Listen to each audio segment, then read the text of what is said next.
পরবর্তী ভিডিওর মতো এবারও নিয়ে এলাম নতুন আরো দুইটি words, word list 21st and word list 22। Word list 21st এ রয়েছে এক্সপেকটেশন। এক্সপেকটেশন এর অর্থ প্রত্যাশা বা প্রতীক্ষা। এর ভার্ব এক্সপেক্ট, এর অর্থ প্রত্যাশা করা বা অনুমান করা। এর অ্যাডজেক্টিভ এক্সপেক্টেড, এর অর্থ প্রত্যাশী বা প্রত্যাশিত। এর অ্যাডভার্ব এক্সপেক্টেডলি, এর অর্থ প্রত্যাশিতভাবে। Word list 22। ফোকাস এর অর্থ কেন্দ্রবিন্দু। এর ভার্ব ফোকাস, অর্থাৎ ভার্ব এবং নাউন একই, শুধু বাংলা অর্থ কেন্দ্রীয়ভূত করা। ভার্বের বাংলা অর্থ হচ্ছে ফোকাস, কেন্দ্রীয়ভূত করা। এর অ্যাডজেক্টিভ ফোকাল, দুইটা লেটারটা একদম আলাদা হয়ে গেছে, এই লাস্টের এই এবং এল। ফোকাল এর অর্থ কেন্দ্রীয় সম্বন্ধীয়, অর্থাৎ কেন্দ্র সম্বন্ধীয়।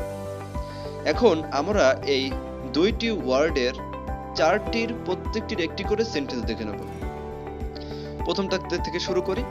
এক্সপেকটেশন, এটি সেন্টেন্সে ব্যবহার করলে হবে it is very difficult to meet your expectation. তোমার প্রত্যাশা পূরণ করা অনেক কঠিন বিষয়। এক্সপেক্ট ভার্ব, এটি সেন্টেন্সে ব্যবহার করলে হবে they didn't get what they expected. তারা যা প্রত্যাশা করেছে সে অনুযায়ী পায়নি।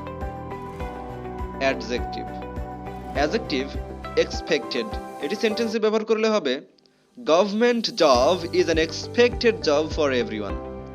সরকারি চাকরি সবার কাছে প্রত্যাশিত চাকরি। এর অ্যাডজেক্টিভ অর্থাৎ adverb এক্সপেক্টেডলি, প্রত্যাশিতভাবে। I couldn't finish the job expectedly due to lack of time. আমি কাজটি প্রত্যাশিতভাবে শেষ করতে পারিনি সময় স্বল্পতার জন্য। ওয়ার্ড লিস্ট 22 তে ফোকাস, এটি সেন্টেন্সে ব্যবহার করলে হবে honesty should be always the focus of your thoughts. সর্বদা তোমার চিন্তার কেন্দ্রবিন্দু সৎ হওয়া উচিত। ফোকাস ভার্ব, এটি সেন্টেন্সে ব্যবহার করলে হবে your thoughts have focused on the right thing. তোমার চিন্তা ভাবনা সঠিক বিষয়কে কেন্দ্রীভূত করেছে।